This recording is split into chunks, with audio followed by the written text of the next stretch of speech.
Anton, saya asli Makassar.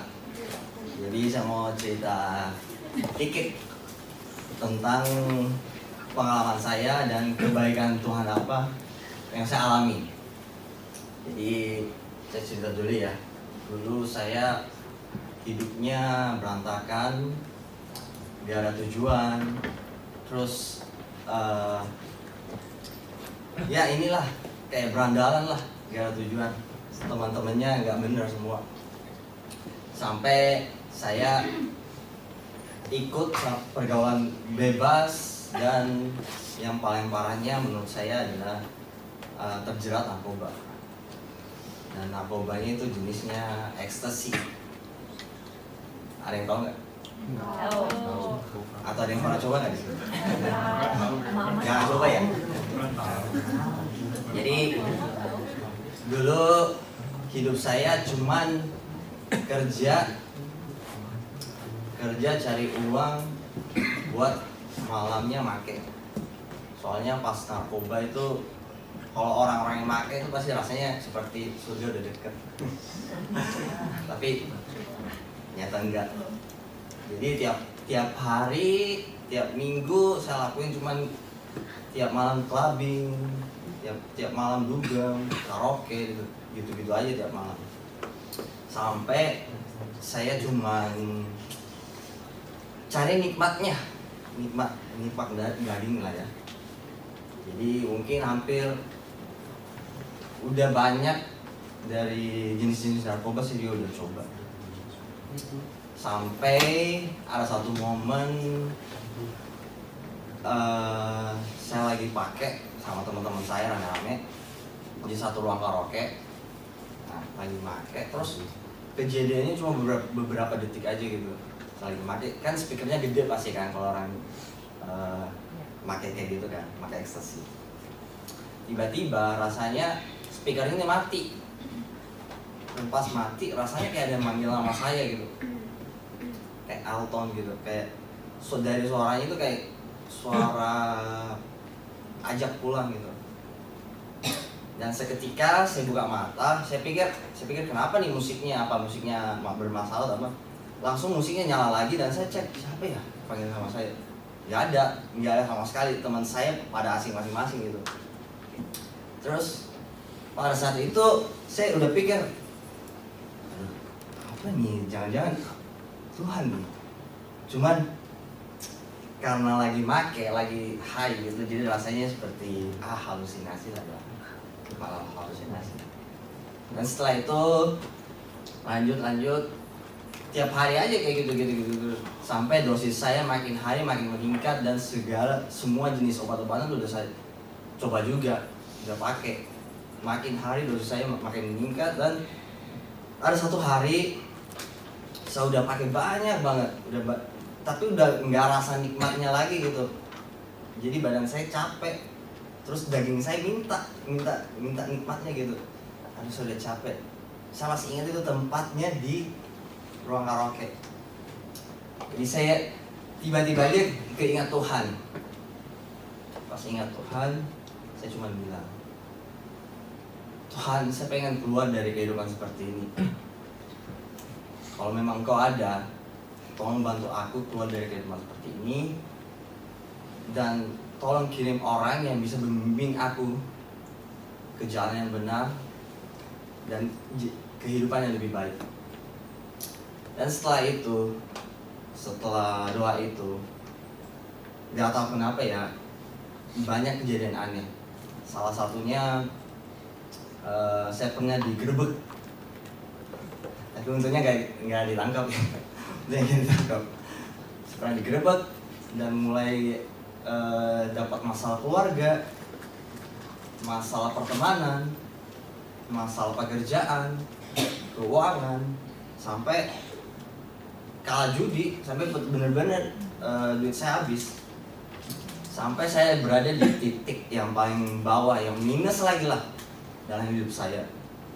Dan di situ saya udah hilang harapan, stres, dan minder, malu. Saya mungkin 3 bulan mengurung diri di rumah tuh, nggak ngapa-ngapain, cuman ya meratap nasib lah. menatap nasib. Tapi setelah 3 bulan tiba-tiba teman saya ada telepon. Dia bilang, "On, ke Jakarta aja kerja." Saya bilang, aduh, saya udah umur berapa nih? Kayaknya umur kayak gini nggak bisa dapat kerja lagi deh. Terus banyaklah hal-hal yang bikin saya, aduh kayaknya nggak bisa. Cuma saya pikir lagi, kalau saya nggak ambil kesempatan ini, kayaknya saya nggak bergerak gitu, saya nggak bakal berkembang. Jadi saya minta izin sama papa saya. Saya bilang, saya mau ke Jakarta kerja. Sayangnya nggak disetujui dan dimarahin besar-besaran, bener-bener dimarahin, marah besar lah papa saya. Sampai dia bilang, udahlah, kamu urus diri kamu gitu kok. Kalau ke Jakarta nggak usah balik ke masa lagi. Saya nggak anggap kamu lagi. Tapi di satu sisi saya pikir, aduh gimana ya kalau dibilang gini. Kalau saya nggak ambil kesempatan ini juga ya saya nggak bergerak gitu, saya tetap aja diam. Jadi ya udah, saya tetap aja ambil kesempatan berangkat. Dan saya tahu nih papa saya benar-benar marah nih. Ya udah, saya berangkat. Puji Tuhannya selama di Jakarta saya dapat kerja. Dan satu hari ada teman saya ajak ke gereja. Dan di gereja ini ceritain tentang sosok Bapak rohani dan kasih Tuhan Yesus. Saya jujur aja pertama ke gereja nggak ini sih, nggak ada niat ke gereja, cuman diajak aja. Cuman pas diomongin sosok Bapak rohani dan kasih Tuhan Yesus, itu saya benar-benar, wah ini yang benar-benar harus saya cari ya. Dan setelah itu di gereja lagi adain acara hidup baru, acara pertobatan, dan saya ikutlah. Karena atas paksaan teman juga, saya ikut lah. Dan di acara itu saya didoain. Ditanyain, mau didoain apa? Pertama ya pikir lah, aduh saya mau sukses, saya mau hebat, saya mau jadi orang hebat, saya mau jadi orang kaya. Tapi nggak tahu kenapa dari dalam hati itu ada yang ngomong gitu, doain orang tua kamu. Dan pas dengar ini, ya udah saya bilang doain orang tua saya.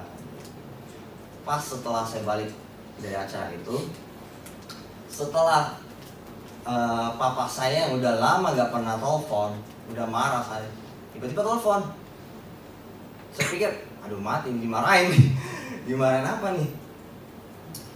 Pas begitu saya angkat, dia tiba-tiba nanya ini, gimana kabarnya? Terus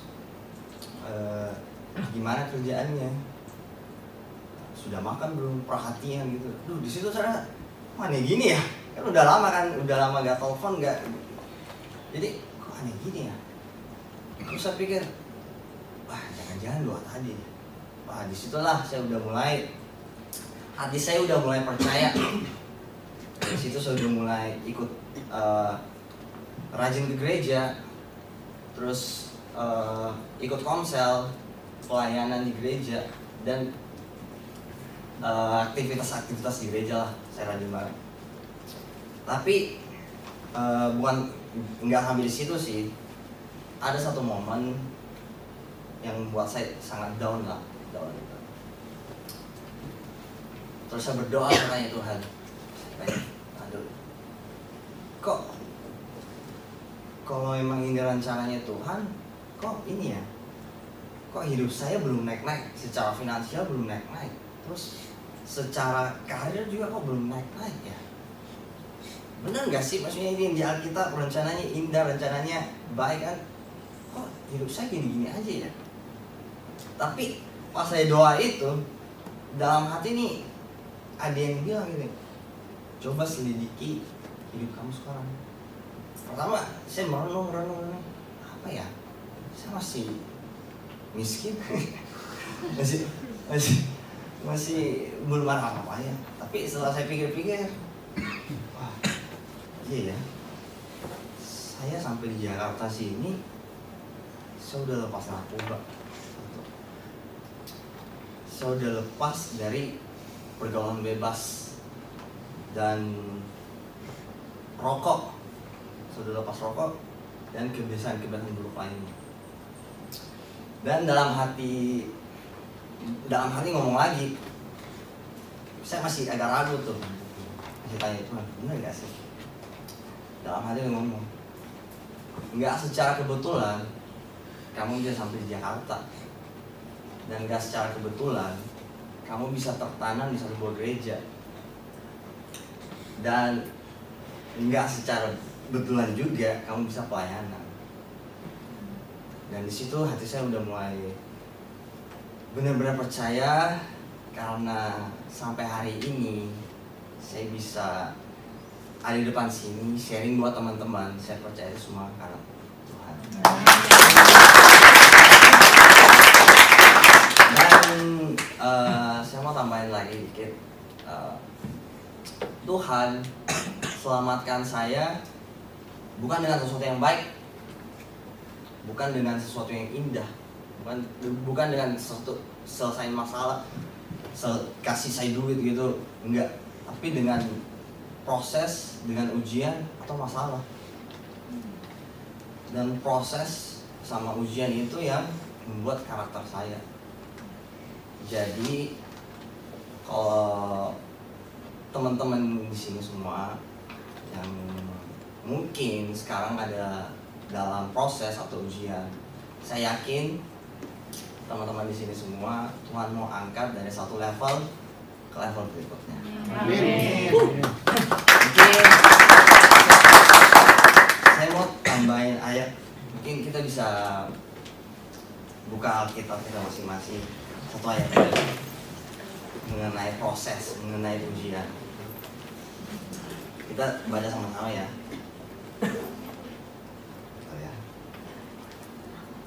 Ada di Ayub 23 ayat 10. Kalau udah dapat bisa bilang amin.